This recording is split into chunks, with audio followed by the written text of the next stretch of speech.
பாராளுமன்ற உறுப்பினர் என்ன சொல்லியிருக்காருன்னா, திமுக கூட்டணிக்கு 36ஆவது நாளாக காத்துட்டு இருக்காங்க. ஆனால் இது வரைக்கும் கூட்டணி அமையல, வருத்தம் அளிக்குது அப்படின்னு சொல்லியிருக்கிறார் மாணிக் தாக்கூர். இது எப்படி பார்க்குறோம்? திமுக கூட்டணியில் மிகப்பெரிய விரிசல் விழுந்திருப்பதை நாம் பார்க்க முடிந்த ஒன்று. அந்த அளவில் காங்கிரஸ் திமுக கூட்டணியிலிருந்து 90% காங்கிரஸ் மக்கள் வெளியேற வேண்டும் என்ற கோரிக்கையை முன்வைத்து வருகிறார்கள். அந்த அடிப்படையில் திமுகவும் அதன் குழுவை அமைக்காமல் தற்பொழுது கூட்டணியில் காங்கிரஸ் இடம்பெற வேண்டுமா வேண்டாமா என்ற சர்ச்சையில் ஈடுபட்டிருப்பதாக தெரிகிறது. ஆகையால் அந்த கூட்டணியில் ஒரு சலசலப்பு ஏற்பட்டிருக்கிறது என்பதில் இருவேறு கருத்து இல்லை.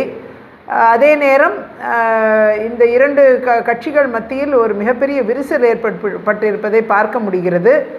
இணைந்து பயணிப்பதில் சிரமம் இருப்பதையும் பார்க்க முடிகிறது. ஆகையால் பிரிந்து செல்ல வேண்டிய கட்டாயம் இருக்கும் என்று நான் நினைக்கிறேன். ராமதாஸ் அவரும் நம்ம ராமதாஸ் வந்து திமுக கூட்டணிக்கு வரதை வழிவிடுங்க, அதை ஏற்றுக்கொள்ளுங்க அப்படின்னு செல்வபெருந்தை சொல்லியிருக்காங்க. இதை பற்றி திரு ராமதாஸ் அவர்கள் கூட்டணிக்கு வர வேண்டும் என்று காங்கிரஸ் கட்சி தலைவர் சொல்லுகிறார்.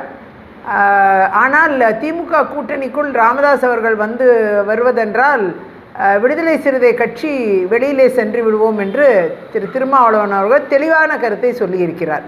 அப்படி இருக்கும் பொழுது எனக்கு தெரிந்து இரண்டு கட்சிகள் ஒரு உரையில் இருக்க வாய்ப்பு இல்லை. ஆகையால் ஒன்றில் திரு ராமதாஸ் அந்த கூட்டணிக்குள் செல்ல வேண்டும், இல்லை என்றால் திரு விடுதலை சிறுத்தைகள் அந்த கூட்டணியை விட்டு வெளியேற வேண்டும் என்ற நிலை அந்த கூட்டணியில் ஏற்பட்டிருக்கிறது. அதுதான் நான் முன்பே கூறினேன்.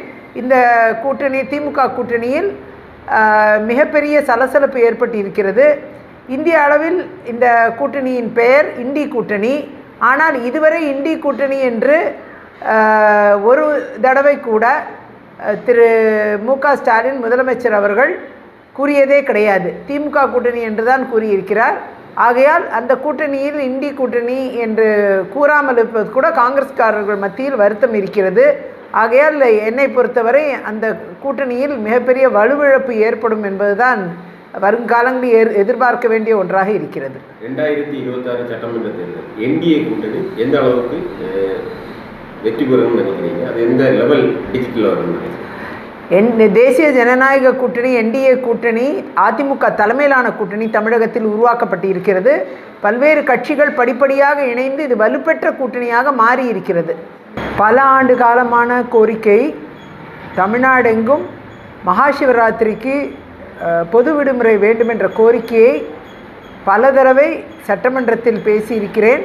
தொடர்ந்து இப்பொழுதும் அதற்குண்டான கோரிக்கையை முன்வைக்கிறேன்.